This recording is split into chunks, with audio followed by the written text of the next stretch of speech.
I think we better get started. Are you ready to go, Vice Chair Cummins? Yes, sir. Okay, thank you. I could barely hear you, but I could hear you. Same. Okay. Good morning. Welcome to our December board meeting. First part of business here is a roll call. So if you give a shout out, that'd be great. We'll start with Member Belknap. Here. Thank you. Member Bolter. Here. Member Cannon. Merry Christmas. I'm here. Very good. Vice Chair Cummins. Here. Thank you. Member Davis.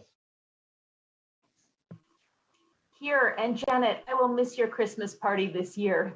Oh, I will too. Thank you, Cindy. Member Earl. I'm here. Thank you. Member Gravitt. Here. Member Hanson. Good morning. Morning. Member Haynes. I'm here. Good morning. Okay. Member Lear. I'm here. Member Marsh. I'm here. Good morning. Morning. Thank you. Member Nielsen. I'm here, present, sir. Thank you. Member Newell. Here. Member Thorpe. I'm here. And Member Huntsman is here. We have everyone here on board. Thank you. Before we get going, I need to read this statement. As authorized by Utah Code 52-4, this meeting is being held electronically without an anchor location to reduce the risk to health and safety from COVID-19 by limiting the frequency of in-person meetings. So with that said, welcome. I want to welcome all those that are visiting. We have some board members that are newly elected board members that will be starting their service the first of the year. Also on board, we have the public. I want to thank all those in advance that are making this meeting happen. There's a lot of support that happens in driving. I call it driving this meeting and putting things up on our screen. And thank you for that work. But let's get right to our business. We have a lot to do today. The first order of business is our board member message, and we have member Jenny Earl. Are you ready to go? I'm ready. I'm ready. Right. Get started this morning. This is one of those bittersweet days, right? Where we make transitions and anyways, so I'm so appreciative to have gotten to know everybody, especially those that will be not returning with us at the first of the year, and to our Brittany Cummins as well. So I've asked Jeff if I have just a couple of images to go along with my message today. So a couple of years ago, my husband and I went on a youth activity up in the mountains of Utah. And there we spent 3 days helping to take care of the food and preparations for this camp. And while we were there, the first day we got there, we were looking for a location to set up our tent. And the initial spot we were going to put it, we kind of looked around. We thought, oh, the morning sun's going to come here and it's going to heat this up. And there were some rocks and some other things. So after looking at the environment there, we took our tent. We found another location that we thought was a little more desirable, and it was a little bit further from the rest of the camps too. And that evening, as we were engaging with other adults within the facilities and such, we met the individual, his name was Jim, that actually set up his tent in the location we were going to set ours up in. And I started telling him, well, I don't know if that's the best place to set your tent. Here's the reasons why. And he said, well, why don't you come over and let me show you something. So we walked over to the location, and he said, when I stood here for a few minutes and observed where I wanted to be looking during the day, and he went throughout the whole day, and he said, if I look this way in the morning, this is my view, this is what I see, and this is what I can observe and take in. And he listed out this whole series of thought out reasons why this was the perfect place and the optimal place. At this point, well, it just left me thinking throughout that day. And the next day, one of my assignments was to up on one of the trails that the youth were hiking on, and they were going solo. I was asked to sit, bring a chair and water and stuff, and for about 2 hours, whenever the youth came by, I was to make sure they stayed on the right direction. And I wasn't supposed to say anything. I just pointed to make sure they were going the right way. So I set up my location, I sat down, and as I was sitting there, because it's peacefully quiet in the mountains, you've got the various sounds of nature going on around you. And I thought of Jim from the night before, and I thought, what is it I can observe about this location that makes this ideal, or that I can appreciate?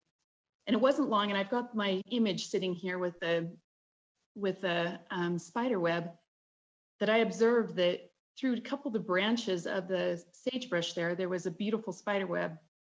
And I was taking that in a little bit, and then I started thinking, maybe a little mischievous, I thought, I wonder if I can pick up a little piece of, rock or something and just get it to sit right inside of there. So I kind of started throwing little pieces at the web to see if I could get them to stick in the web. And of course, one of those ended up being too big, and it broke through the web. And as I continued on that day for that several hours that I sat there, I observed that spider, not long after I had created a hole within his web, he began the repairs. He removed any of the debris that I had previously put into it, and carefully reconstructed his web in such a way that it was usable and could be used. And Jeff, will you go to the next picture? So I recently read Up From Slavery by Booker T. Washington, which is his autobiography that he wrote at the turn of the century. And there were some fabulous things in this book. First of all, I love that he highlighted truths that traverse history. In other words, truths that could be found in any era that people live. So this is him. And the gentleman on his, I guess in the picture, I'm hoping it's the right, right side, or on the left part of the image there, is Julius Rosenwald, who was a son of a German Jewish immigrant who fled persecution. And at a young age of 16, he left Illinois, and he decided he was going to go and learn how to make clothing. And so he went to New York, and he learned all about the clothing trade, and he learned how to make men's suits. And he came back, and him and some family members started a business. And at that time, he invested in a company called Sears and Roebuck Company. And that investment, it was kind of a struggling company at the time, but his investment led to him working with this particular company. And because of his incredible organization skills and innovation for business, he helped to make this company, the Sears Company, extremely successful. And what he did with this is, because of his background, his religious background, they believed in righteousness, charity, and in responsibility. And with the money and the income he earned, one of the things he did is he coordinated with Booker T. Washington, and they began to build. Do you want to go to the next slide for me, Jeff, or the next image? Thank you. It was a three-way partnership. They used the public funds, they used donations, and they used African-American contributions, which were pretty slim at that time, but they were contributions of land, contributions of time. There was various means that they used, but it was the combination of these three things that began to build build a series of school systems and education systems to help with the racial injustices that were going on at the time. And 20 years after the beginning of this program, there were 5,357 schoolhouses and other recreational buildings constructed in 15 states. I just wanted to share, I think as we look around us each day, and kind of like similar to the spider web and observing the things that are going on, and history is replete with these kind of examples of people that saw the injustices or things going on around them, and they took the resources and the things that they had, and they made life better for themselves and for others. And it just reminded me, I mean, that's why I was relating it to the spider web, that the spider itself went in and repaired, made things right, and fixed things so that they were workable again. Anyways, that's my thoughts for today. I hope that as we look at the things on our agenda, that we're looking for things that build us up and build our communities up and strengthen one another. So thank you. Thank you, Board Member Earl. That was enlightening. And I appreciate the images too that you brought into your message. Next, we'll have Superintendent Dixon. Are you ready to do the employee recognition? I am. I think I need to be able to share my screen though. Let's see if I can do that.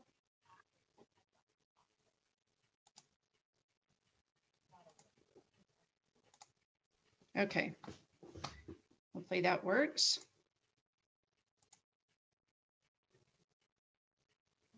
All right, I assume you can see my screen. Yes. Thank you. So we're a little bit chagrined that we were not able to honor our April Employee of the Month earlier. And as we left our office in March and leaned into the April board meeting, we just didn't have time to celebrate, although we had a nomination. And many of you know Brian Olmstead. He is a coordinator on the student service side, and he's been with us for a number of years, but just such a great employee. And he was recognized for a lot of additional help that he provided. But I want to share one of the quotes basically that stated from two people. One was from one of his direct reports, and another one was from somebody on the Employee Action Committee. And this is the reason he was nominated. It's about the way that Brian really adds to the morale in our office. He's really intentional about it. So it's one thing to serve on the Employee Action Committee, but it's another just to think about employee morale on a daily basis. And this is one of the roles that Brian fills. So the quote from the non-employee was, Brian's the kind of person I would love to have as my direct supervisor. He's kind, he doesn't micromanage, but he gives you the support that you need to make you help you do your best work. And his direct report said something similar in that she feels buoyed up by his support and always is able to do her best and shine because of Brian's great attitude and knowledge. So Brian is just one of our longtime valued employees, and he has been very passionate about thinking more broadly than his own section and thinking about how he can contribute to the greater good. So you can see that we gave him some jazz hands and took a picture of him while he was driving to make a site visit. And we just really congratulate Brian and thank him for his consistent great work. Our next employee, our December Employee of the Month, can move that slide along, is Leonard Brooks. And Leonard isn't quite as visible. He works in IT, and sometimes our IT folks, we rely on them so much, and they are our unsung heroes, but you don't always get to interface with a lot of them. And Leonard is one of those amazing people. And Leonard took over for somebody who was on a long-term leave of absence. So Leonard has been doing two jobs. And Leonard is described as just always having a can-do attitude. So if something needs to be accomplish, Leonard will lean in and say, I can do that. I will try that. I will fix that. And so Leonard is just such a good human being and a kind soul. And the fact that he was willing to do 2 jobs instead of 1 and work extra long hours to accomplish what needed to be accomplished. So you can see we're giving him some love and appreciation online, and so proud of Leonard for being our December Employee of the Month. Now, I think both Leonard and Brian come to the office once in a while. I think Leonard's there a couple of days a week. So he might actually get to use that employee parking space. And of course, they get 8 hours and their mug and everything else that they would get if they were there all the time. But we're so proud of these 2 individuals and appreciate how they contribute to the greater good, which is always at the end of the day, contributing to the well-being of our students. So congratulations to Leonard and Brian.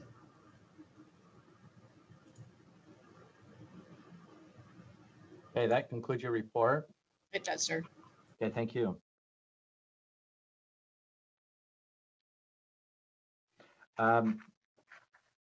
Next, we'll have our education highlight. Jeff Van Holten, are you prepared to introduce our guests? I am. Can you hear me okay? Yes. Great. So we have Chad Carpenter and Adam McMichael from the Ogden School District, and they are here today to kind of highlight some very interesting data that they've come across and what they're doing with it in relation to their response to COVID. I'm going to pass it over to Adam, and Adam, make sure you have sharing rights. I do, thank you. Great, take it away. Share my screen, and first off, Adam McMichael again, Director of Student Achievement for Ogden School District. I'm joined by our Assistant Superintendent, Chad Carpenter, and we are so grateful for the opportunity to share one of the stories that emerged from school dismissal and highlight some of the work that we did to meet our communities and our students' needs.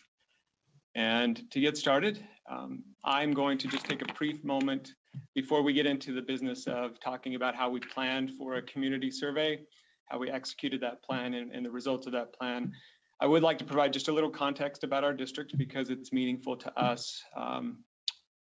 In Ogden School District, we have a strategic plan that has some overarching literacy and graduation goals. And for us, because we live this strategic plan, it's present in everything we do. We believe the origin of this story, as with most of our work, started well before school dismissal, before the crisis, really the inception of this particular strategic plan, because it guides all of our decisions. And it's one thing to note and try to live consistently through your strategic plan under normal operations, but it was certainly a stress test to face this crisis and still be able to meet our students' needs. And I'm grateful to be able to say that we saw the strategic plan as a source of strength when facing the complexity, uncertainty, and ambiguity of school dismissal, where we were seeking information, where we were trying to find our footing. We found our strategic plan as a great source of strength in guiding our decisions. And you will certainly see that some of the decisions we made, some of the courses of action we decided to take were certainly guided by our desire to protect the integrity of our plan and recognize that even when our students were learning remotely, when we were facing these unprecedented times, that they still deserved an exceptional learning experience, and it was on us to meet that need. So our strategic plan, as I noted, has the overarching literacy graduation goals. It's also supported by 3 anchors: academic excellence, social emotional learning, and talent development. And they have objectives and strategies therein that, again, guided our support. It's also important to note before we get into the story of our community survey that we had some structural pieces in our district that existed long before school dismissal that certainly helped expedite action during dismissal. We had a long-standing district survey committee that guides our decisions around how we use surveys to meet the needs of our community, and also how we effectively employ instruments to get those surveys out in an effective way. And for us, that has also helped, just as a note, you'll see this in our story, it's helped us employ Qualtrics under state contract really get that moving very quickly to meet the needs of our community. And you'll see Qualtrics play a significant role as we talk about how we employ the survey during school dismissal. So that takes us into our community needs survey. And what we saw as we kind of look back and reflect back on the actions that started in March, we had some critical decisions we certainly needed to make, as most districts did. We had the dismissal announcement on the 13th. We started preparatory action. We faced an earthquake in the midst of all of that, and then we started dismissal. And one thing, as the district leadership team started to come around and rally around our actions that we wanted to take and the supports we wanted to provide for our learning community, one thing we quickly recognized was we knew we had to modify our systems of support. The way, obviously, our community was engaging with the educational system had fundamentally shifted, and we needed to match that with the supports that they need for their lived experience.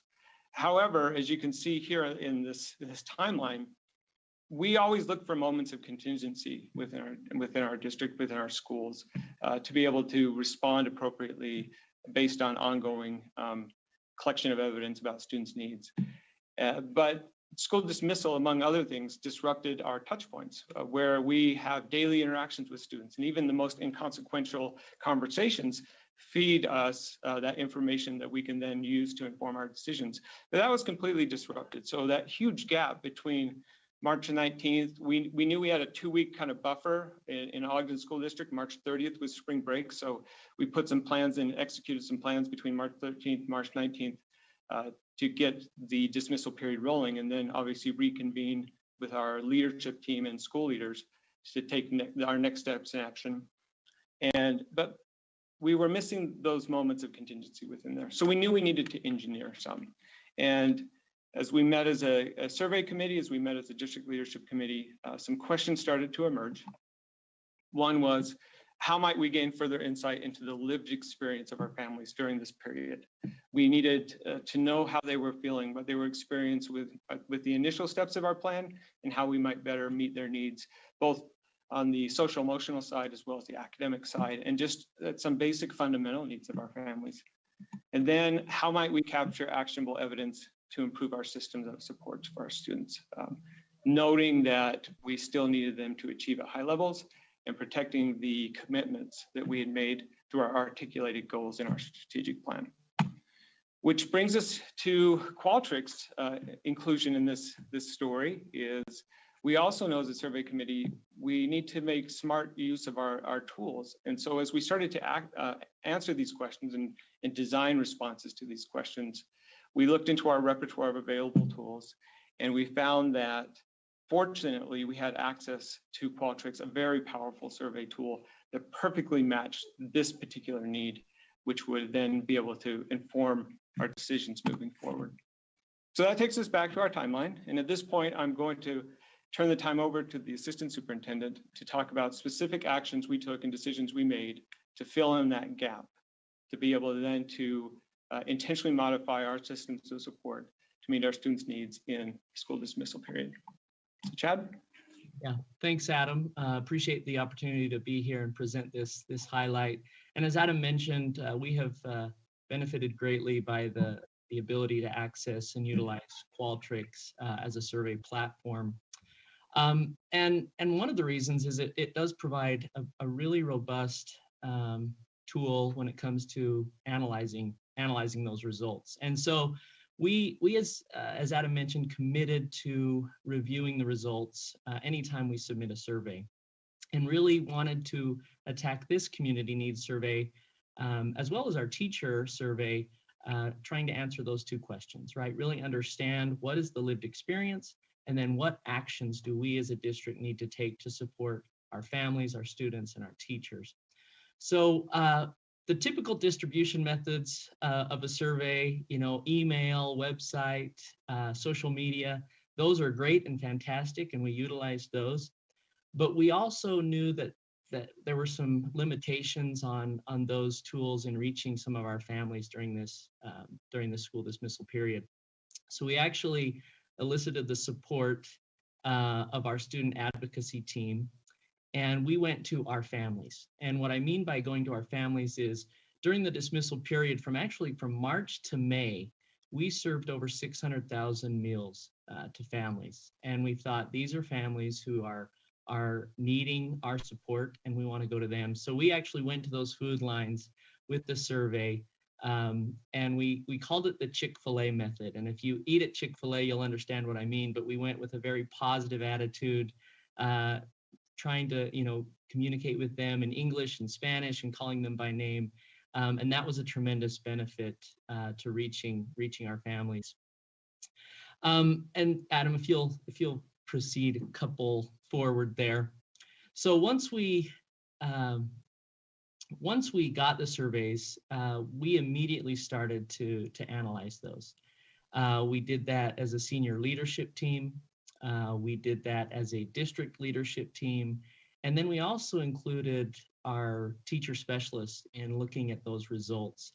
And what we started to find, and Adam, if you'll scroll forward, these slides are going to be too small to read, but this is an example of some of the data that we looked at. And Adam, if you'll proceed to the next one, this is another example. And then even the last one there, Adam, another example of, actually we'll have you stop here, but the findings we kind of grouped into three main headings. One was technology, access, the use of smartphones, how are our students engaging with their teachers? The second one was family resources and family needs. And then the last one was really teacher support and resources. And what we did is after we kind of looked through all of the information, we wanted to push that back out. There's nothing worse than completing surveys and never knowing if anything changes as a result of that.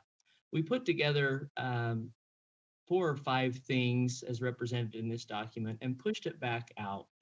One of the things we heard specifically from our teachers, for example, is, hey, we're still parents ourselves, and we've got children at home while we're trying to teach. And one of the things we did was try and really reiterate there needs to be this balance of work and home life. And so one thing we did was we provided up to 3 days of personal leave. And this was kind of informal personal leave. We said you're professionals. If you are teaching, your students as part of your teaching profession, but need to step away to help your first grader or your 6th grader, you shouldn't feel guilty about that. We're going to provide you some leave to be able to do that. And that was an example of one of the things we did. And so it was tremendous opportunity to really engage with our community, hear their needs, hear from our teachers, and support them during this really scary time. We heard anxiety and depression were high. And so we wanted to support them as well as our students and parents and families. It also highlighted the need for technology. We were trying to figure out just what our technological needs were at our families, how many had access to the internet, how many had access to devices. And this, if nothing else, reiterated the need to provide that access in a very strategic way for our families to be able to engage in the learning process during the dismissal period. So Adam, I'll kick it back to you to kind of conclude here. Thanks, Chad. And as you mentioned, that decisive action then, as we look at our timeline, to start filling in that gap, to gather the evidence, connect with the community in meaningful ways, to then bring that information back to district leadership and school leadership teams to take the decisive action to kind of mitigate the ongoing issues that were severely impacting our families. Couldn't take away all the anxiety, all the stress, all the issues that arose during school dismissal, but certainly we shifted the way we mobilized our workforce to meet our communities and our teachers' needs and meet them where they were at as per their lived experience during this time. And as Chad noted, we found a lot of interesting things, even in areas where we had previously been investigating, like making sure that the off-campus technological access was there. We thought we had a pretty good understanding of what the community's needs were, but through this process, they gained clarity as the users, as did we, about what it actually means when we say, do you have access to the internet? Not just can I connect, but what type of access is necessary to fully engage in the educational processes that we put out there. And we got further insight there, and then we were able to, again, coordinate effort to meet that need. And with that, again, we both appreciate the time that we've had to share this story. It was certainly, among other things, an interesting time to work in education. And we were just happy that this was one of those pieces where we were able to take decisive action to try to better meet our community's needs and help them through such a difficult time. So thank you, board. We appreciate the time. And thank you. Board members, do you have any questions or comments? If you do, I'll recognize your hands. Make sure this is working. I'm looking at that time frame, and that was really tight with everything else that was going on, and we're glad you're able to make it today and share with the state public education community your achievement there. Thank you very much. Any questions or comments? Board Member Cannon has a comment or question, sir. Okay. I just want to check our technology here, and I'm not seeing a hand raised, but Board Member Cannon. Yes, thank you. I did try to raise it. I would just like a little more information, because one of the things that I hear nationally, at the federal level, is the concern of getting digital access to all of our students. And you went even a little deeper than that. You were saying that there was more than just having some access. And I just wonder if you could give us some advice as we look at things on a statewide basis about what needs to happen to give some equality to all of the kids who are trying to do online education. Certainly, I'll take that. I'll try to start with that, Chad. I appreciate the question. So one of the first insights we had was about the types of access.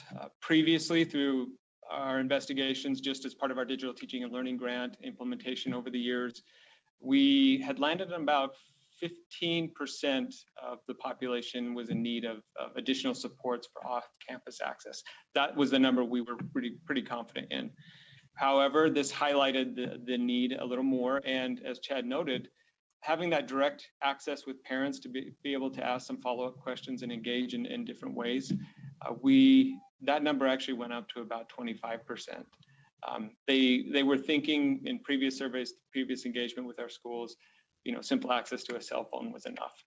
But now that they were seeing the demands that were actually on their students as far as just engaging through Chromebooks and other devices, that was one area where we highlighted. So advice is just to continue to dig to get at the true story. We thought we had a grip on it, but obviously we dug in and scratched the surface a little more to get that precise and accurate count on the needs.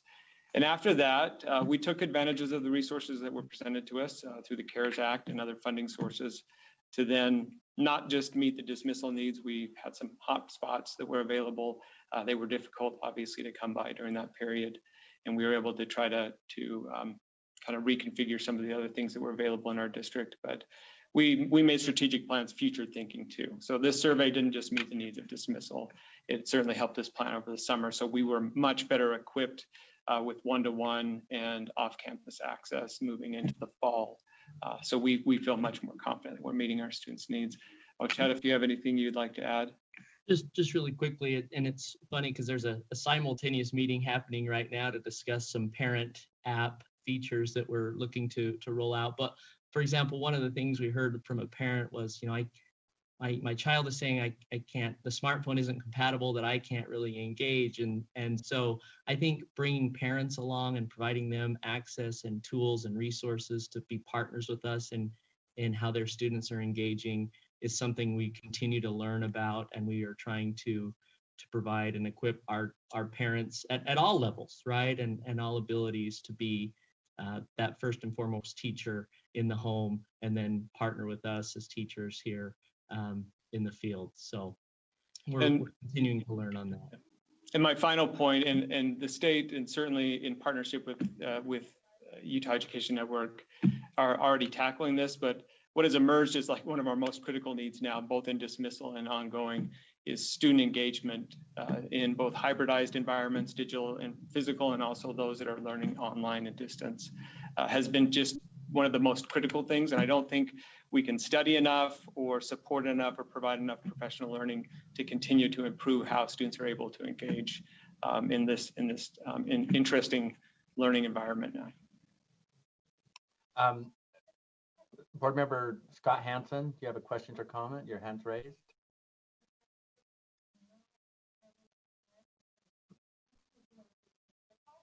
Thank you. Appreciate the time, Chair, and appreciate the folks from Ogden School District being here, Adam and Chad and the rest of your team.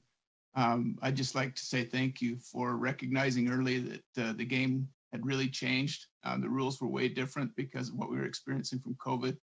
And then taking some quick action to not just deal with the problems as you perceived them, but going right out to your customers, your constituents, to figure out what was going on in homes, talking to parents and students, and taking care of your teachers as well. I've just noticed in the community that there's been a real sense of community in Ogden School District, where I think folks feel like they're on the same team with similar goals to still accomplish education, even in this difficult environment that we have. And I wondered if you could just comment on that sense of community, because I've really seen and felt it. If you could give us some words on that, I'd appreciate it. Well, I'll jump in. Yeah, I appreciate those sentiments. We are working diligently to provide that sense of community for all of our families and students. You know, I think as Adam mentioned, our strategic plan, we've worked really hard to break down any sort of silo we have, whether it's among departments or whether it's from school to home. We've really made a concerted effort to look at everyone's well-being, which I think is what families are about, right? We care about our parents, we care about our spouses, we care about our children, our aunts, our uncles, and really trying to look at us as a whole, not just as pupils per se, but as people. And so I think that bears out in some of our personnel moves that we've made. We've got school community coordinators in our buildings that one of their main roles is to reach out and support families and students. We've got student advocates, and we've got other personnel dedicated to helping meet students wherever they're at, to reach and be successful, as well as the parents to be successful. They are our tremendous partners, and if they're successful, we're successful, and ultimately our students are successful. So it's a concerted effort to really just have a team approach to getting every student not only across the finish line and graduate, but to success beyond. And to Chad's point too, I appreciate the questions and thank you again for the sentiments. That idea of community continues to drive the questions and the decisions we're making now. We view what's currently happening with ongoing quarantine actions that would take either from the individual level, the classroom level, or even students who are engaged in our online program as a potential, not a threat, but a potential threat to that sense of community.